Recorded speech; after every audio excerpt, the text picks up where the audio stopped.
Tonight, millions are on alert for dangerous weather as storms slam the eastern half of the country. Authorities in Texas drastically revised the number of missing in those devastating floods as lawmakers get to work on measures they hope will save lives. And the WNBA's biggest stars make a very public statement to the league. First, the flash flooding threat for communities across the country. Bystanders and first responders rescuing motorists trapped by rapidly rising waters. What's in store for tonight and the look ahead as extreme heat grips the heartland and south? Our weather team times it all out.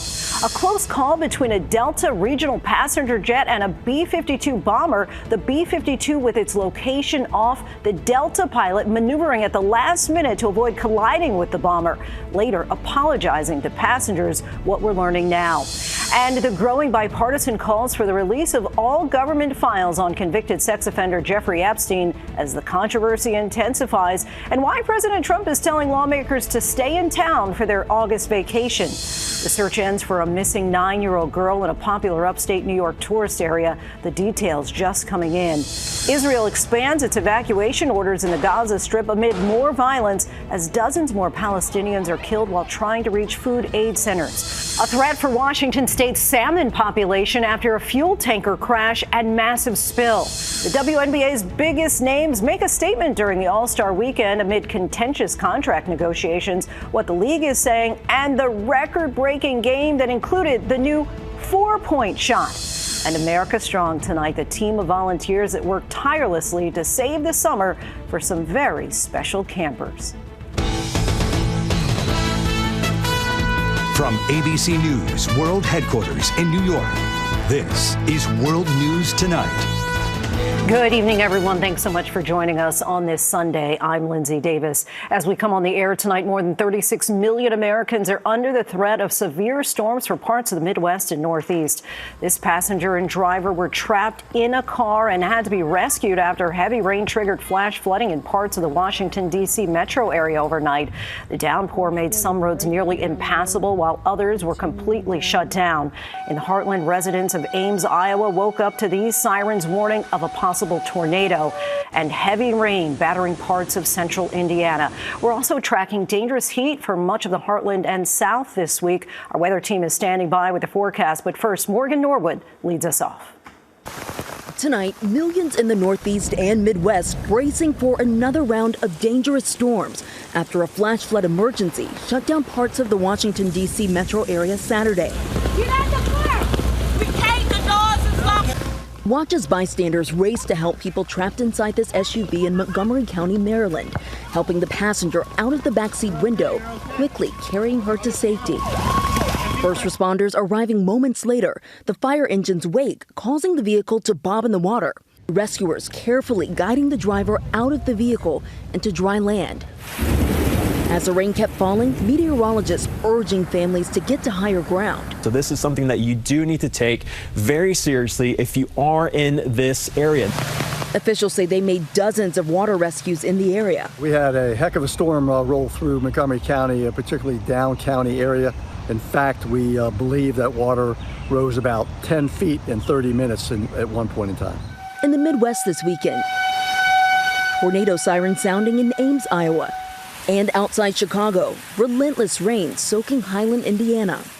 And Lindsay, more rounds of heavy rain are now targeting the Midwest. The ground in parts of that region already saturated, increasing the risk for dangerous flash flooding tonight. Lindsay? Last thing those areas need, Morgan, thank you. Let's get right to meteorologist Danny Beckstrom from our New York station, WABC. Good evening, Danny. Time this all out for us. Lindsay, a new round of dangerous weather bringing the threat for severe thunderstorms, but also the continued risk for flash flooding tonight. Looking at the radar, a severe thunderstorm watch for much of New England, including Boston tonight, with damaging wind gusts being the primary concern. But another big concern tonight, flash flooding as rounds of heavy rain continue to fall on already saturated ground. Flood watch in effect from Missouri to West Virginia through at least tomorrow morning, with rain impacting the morning rush from St. Louis to Louisville. The other big story for the work week, dangerous heat in the heartland and south. heat alerts from Kansas to the Carolinas, with heat index values back in the triple digits on Monday. And the extreme heat not only holds for much of the coming week, it also spreads north. In Chicago, we're looking at highs in the upper 90s by Wednesday. Lindsay? Danny, thank you. Now to another close call in the skies. A Delta regional pilot making an aggressive maneuver to avoid a midair collision with a B-52 bomber. Let's bring in ABC's Mola Lenghi at Dulles International Airport tonight. Mola, what are you learning about this incident? Well, Lindsay, as you said, an incredibly scary moment in the air, the pilot having to make what he described as an aggressive maneuver in order to avoid that midair collision. Now, as this Delta flight approached its landing at Minot, North Dakota Airport, a B-52 bomber unexpectedly entered the flight path, according to the pilot. Now, we should note that Minot is home to an Air Force base near the commercial airport, but the pilot later telling his passengers that he was never given any sort of warning by air traffic controllers about the B-52's location. Once on the ground, the pilot apologizing to passengers about the close call, essentially telling them nobody told us we had company up here and that, quote, this is not normal. Now, there were no reported injuries, fortunately, but of course, we're only 6 months removed from that deadly mid-air collision at Reagan National Airport, just outside of Washington, D.C., where 67 people were killed. As you can imagine, Lindsay, some people still anxious. Still on the hearts and minds of many. Mola, thank you. Now to politics. House Republicans joining Democrats for a resolution to release all the government files on Jeffrey Epstein. While it's largely a symbolic gesture, it comes as President Trump has tried but mostly failed to dismiss his supporters' fervent interest in the case and what it represents. ABC senior White House correspondent Selina Wang has more. Tonight, growing bipartisan pressure on the Trump administration to release all of the government's files on convicted sex offender Jeffrey Epstein. A group of House Republicans joining Democrats, pushing for a vote to compel the release. The resolution would carry no legal weight, but underscores the outrage some lawmakers are feeling from their own base. Epstein died by suicide in jail in 2019, shortly after being charged with sex trafficking and sexual abuse of underage girls. Many of Trump's allies, including his FBI director Kash Patel and his deputy Dan Bongino, fueled Epstein conspiracies for years. Now many Republicans are demanding answers. I don't think we're ever going to get to the bottom of anything. This town doesn't give up its secrets very easy. Earlier this year, Attorney General Pam Bondi claimed to have Epstein's so-called client list. But then weeks ago, the Justice Department and FBI issued a memo stating the case is closed, that a systematic review revealed no incriminating client list and no credible evidence found that Epstein blackmailed prominent individuals. The backlash from some of Trump's base was intense. The president responded by lashing out at some of his own supporters. They're stupid people. Was I a little ticked off he said that stuff? Sure I was. Trump now ordering the Justice Department to request the release of grand jury transcripts related to Epstein. Some lawmakers say that doesn't go far enough. To me, as a former prosecutor, there are times when you release things for the good of the country. This is one of those times. Releasing grand jury records could take time, requiring a federal judge's approval. And legal experts say the transcripts may not reveal any new details and likely cover only a small fraction of the overall testimony and evidence gathered. Alan Dershowitz, Epstein's former lawyer, says Ghislaine Maxwell, Epstein's convicted co-conspirator, currently serving a 20-year prison sentence, should testify before Congress. She is the Rosetta Stone. She knows everything. And Lindsay, as Congress continues to grapple with the Epstein controversy, President Trump is now asking Senate Majority Leader John Thune to cancel the Senate summer recess to push through his nominees, including the highly controversial appointment of one of his former personal attorneys to a lifetime federal judgeship. Lindsay? And Selina, in other news out of Washington, tell us about President Trump's demand that the Washington Commanders change the team name. That's right, Lindsay. President Trump says he won't make a deal for the football team's stadium to be built if they don't change their name back to the Washington Redskins, calling the name change ridiculous. The team dropped the name Redskins in 2020 after decades of criticism from Native American groups who called it racist and derogatory. Lindsay? Selina, thank you. The number of people still missing after that catastrophic flooding in Kerr County, Texas, has been revised from nearly 100 to 3. At least 135 people died in the historic floods. Let's bring in ABC's Melissa Don. Melissa, we know there's a special legislative session tomorrow. What's on the agenda?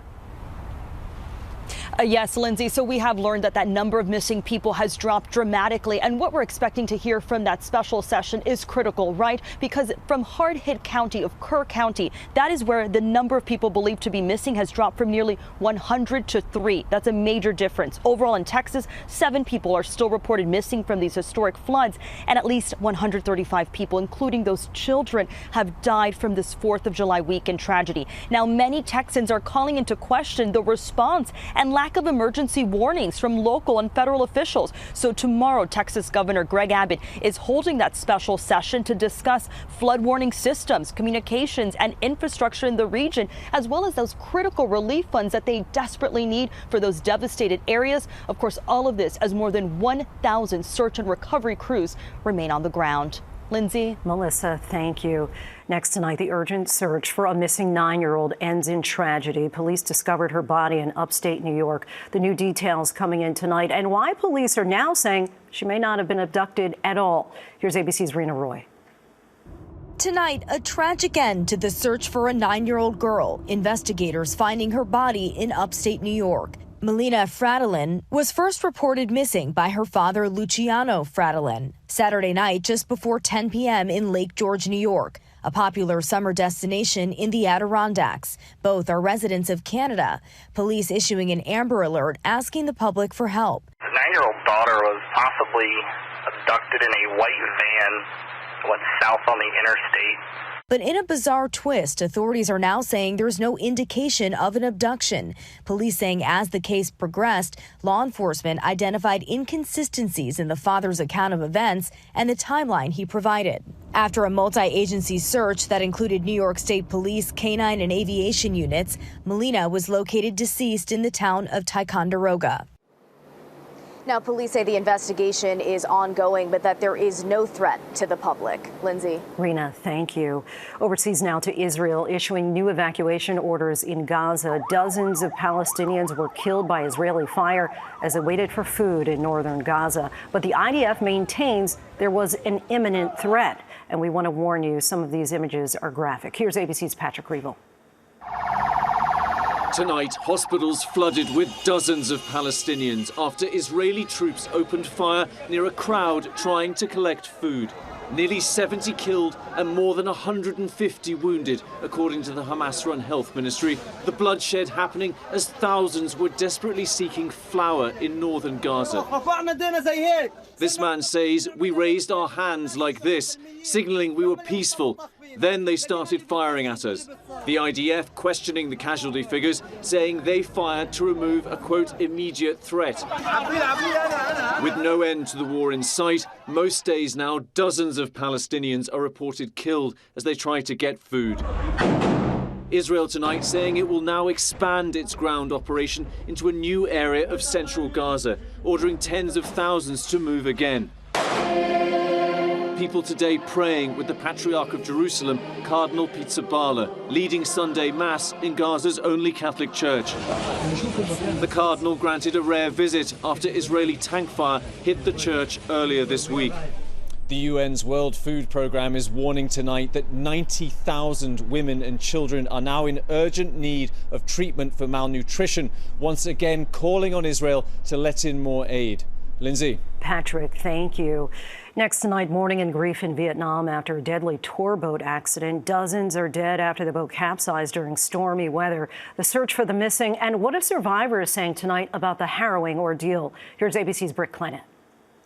Tonight, at least 35 people are dead and 4 others still missing after this tourist boat capsized in Vietnam. The boat, named Wonder Sea, was carrying 48 passengers and 5 crew members for a 3-hour excursion in Ha Long Bay, a popular tourist destination, when a sudden thunderstorm hit, bringing strong winds and heavy rain, causing the boat to overturn. Rescuers in the water bringing individuals to safety. A boy seen here swimming to a boat. AP reports of a teenage boy miraculously rescued after being stuck in the boat's hull for 4 hours. A survivor speaking from a hospital bed, lucky to be alive, describing his struggle for air as he swam out to safety, eventually clinging to the boat until help arrived. The boat now towed to a shipyard for investigation. Linsey, rescue divers are battling limited visibility tonight in the search for survivors just hours before a tropical storm is expected to hit the region. Linsey. Britt, thank you. Back here in the U.S. to the WNBA All-Star Weekend, players are pushing for better pay as the league soars to new heights, delivering their message in a rather unique way during the warm-up. ABC's Christian Cordero joins us from Indianapolis with more. Hi, Christian. Linsey, WNBA players are sending a very frank message to the league during a very pivotal time. The All-Stars warming up in these T-shirts last night that read, "Pay us what you owe us." The game later drawing chants from fans echoing, "Pay them." This comes amid negotiations for a new collective bargaining agreement, plus at a time when the league is exploding at record pace between attendance, merch sales, and TV deals.